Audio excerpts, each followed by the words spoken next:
اور ایک بات بتاؤں بھائی، اگر تم چلتے پانی میں یا دریا میں یا تالاب میں ڈیلا مارو گے تو تھوڑی دیر کے لیے ہلچل ضرور ہوگی، ہے نا؟ آپ اس کے کنارے صبح سے شام تک کھڑے رہو۔ یار میں آج بڑے کام کی باتیں بتا کے جاؤں گا، نوجوانوں میری تقریر پہ عمل کر لیا تو خدا کی قسم انقلاب آ جائے گا، میری گارنٹی ہے۔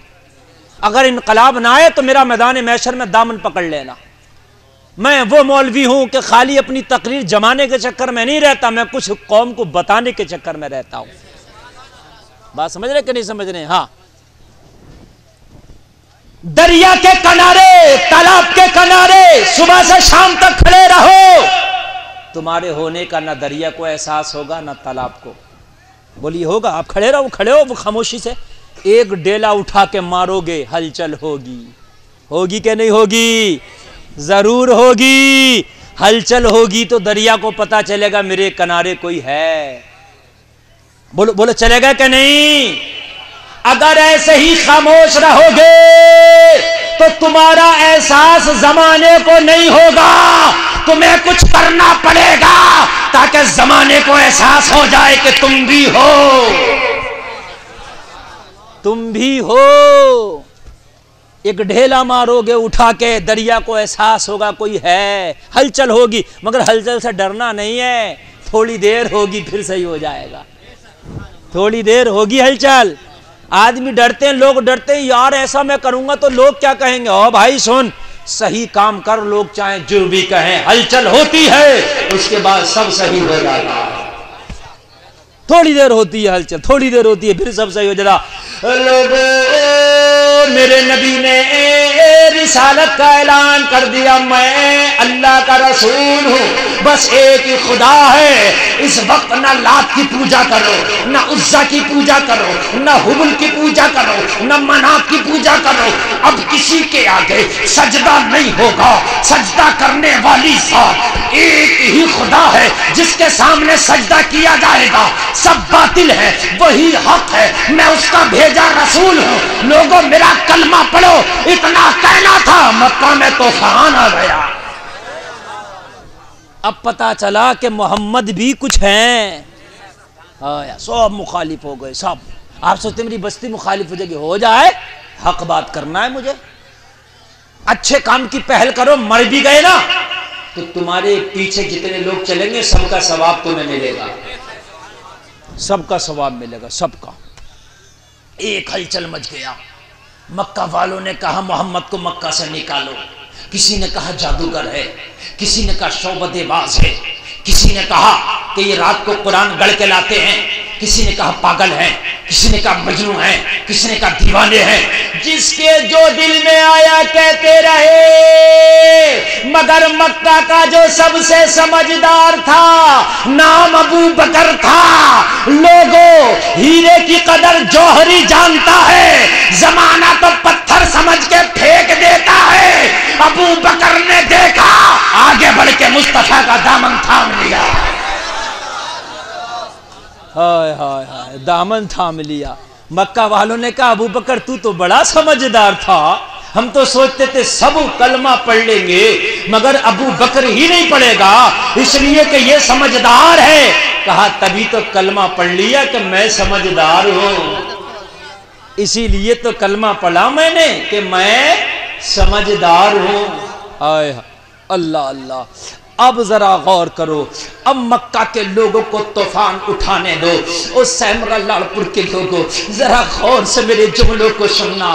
آج میرا کوئی نوجوان سوچتا ہے کہ میں اپنے چہرے پہ داڑھی اور ٹوپی رکھ کے دین کے راستے پہ نکل چلوں، مگر پھر سوچتا یار زمانہ کہے گا لو صاحب یہ تو بڑے نیک بن گئے، یار سوچنے دے، زمانہ جو کہہ رہا کہنے دے، اس بات کو چھوڑ دے، تو نے وہ کرنا ہے جس سے اللہ اس کے رسول راضی ہو جائے، اور دوسرا کام نہیں کرنا۔ اس چیز کو چھوڑ دو کہ لوگ کیا کہیں گے، لوگ کیا کہیں گے۔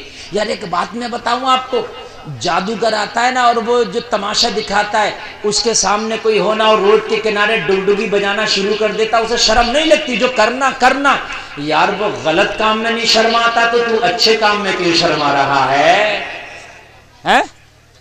اور بھائی ایک بات بتاؤ، جو لوگ ناچ رہے ہیں اسٹیجوں پر کھڑے ہو کے ننگے بھی ہیں وہ نہیں شرما رہے، تم تو یار نبی کی سنتوں کو زندہ کرو گے، تم تو دین پہ چلو گے، شریعت پہ چلو گے، تمہیں کائی کی شرم؟ تم نے آگے بڑھو، ڈیلا مارو آگے بڑھ کے، ہلچل ہوگی، اور جب ہلچل ہوگی تو زمانے کو پتا چلے گا یہ ہے۔ ابو بکر سے کہا تو نے کلمہ پڑھ لیا؟ ہاں پڑھ لیا۔ کہا ابو بکر تمہاری جو عزت ہے مٹی میں مل جائے گی۔ دھمکی دی، تمہاری بڑی عزت تھی مکہ میں، لوگ سمجھدار سمجھتے تھے، لوگ اپنی پنچایتوں میں بلاتے تھے، فیصلہ کراتے تھے تم سے، اب عزت مٹی میں مل جائے گی۔ ابو بکر نے کہا تمہارے عزت دینے سے عزت نہیں ملتی، تمہارے ذلیل کرنے سے ذلیل نہیں ہوتا۔ وَتُعِزُّ مَن تَشَاءُ وَتُذِلُّ مَن تَشَاءُ، عزت و ذلت میرے رب کے ہاتھ میں ہے، وہ جسے چاہے عزت دے دے، جسے چاہے ذلت دے دے۔ او لوگو، ابو بکر نے مصطفیٰ کا دامن تھاما، زمانے نے ذلیل کرنا چاہا، مگر اللہ نے ایسی عزت دی، ایسی عزت دی کہ اگر نبی کے بعد کسی کا مرتبہ ہے تو اب وہ ابو بکر کا ہے۔ اب نبی کے بعد اگر کسی کا مرتبہ ہے تو حضرت ابو بکر کا ہے۔ ہائے ہائے، اتنا بڑا مرتبہ۔ ایک دن نبی کی بیوی ابو بکر کی بیٹی امی عائشہ پوچھنے لگی آقا کیا آسمان کے ستاروں کے برابر بھی کسی کی نیکیاں ہوں گی؟ آسمان کے ستارے ان گنت ہیں آقا، ان کو شمار نہیں کیا جا سکتا، ان ستاروں کے برابر بھی دنیا میں کسی کی نیکیاں ہوں گی۔ نبی نے فرمایا عائشہ تمہارے بابا ابو بکر کی ستاروں کے برابر ایک نیکی ہے، ایک نیکی ابو بکر کی آسمان کے سارے ستاروں کے برابر ہے۔ اللہ اللہ، ذرا غور کرو یار۔ اور پھر اتنا بڑا انعام ملا، اتنا بڑا انعام ملا کہ نبی جب ہجرت کر کے مکہ سے مدینہ گئے تو کسی کو ساتھ نہیں لے کے گئے، ابو بکر کو ساتھ لے کے گئے، صرف ابو بکر کو، کسی کو نہیں لیا، صرف ابو بکر کو۔ انعام تو دیکھیں آپ۔ اس کے بعد اتنا بڑا انعام، اتنا بڑا انعام کہ حضرت ابو بکر آج بھی مصطفیٰ کی بغل میں ان کے پہلو میں آپ کا مزار ہے۔ وہ جو گنبد شریف دکھتا ہے نا، گنبد خضرا، آپ دیکھتے ہیں ہرا گنبد جو ہے مدینے میں، اس گنبد کے نیچے 3 قبریں ہیں۔ کتنی؟ ایک حضرت ابو بکر کی، ایک عمر کی، اور ایک میرے مصطفیٰ کی ہے۔ یہ 3 قبریں ہیں، اور ایک قبر کی جگہ ابھی خالی ہے، ایک کی ابھی خالی ہے۔ اب آگے بڑھیے، ابو بکر نے کلمہ پڑھ لیا، ابو بکر نے کلمہ پڑھ لیا۔ اب جب کلمہ ابو بکر نے پڑھا تو مکہ کے اندر طوفان آ گیا۔ ابو بکر کی دیکھو کلمہ پڑھ لیا، کلمہ پڑھ لیا، ساتھ میں ابو بکر کو بھی مارو۔ حضرت ابو بکر کو پتھر مارے، مکہ والوں نے اتنا مارا، ایک بار اتنا مارا کہ حضرت ابو بکر نبی کے ساتھ تھے، میرے نبی پہ بھی پتھر مارے، ابو بکر کو مارا۔ حضرت ابو بکر کا چہرہ سوج گیا، پہچان نہیں ہوتی تھی یہ ابو بکر ہے، اتنا مارا۔ حضرت ابو بکر بے ہوش ہو گئے۔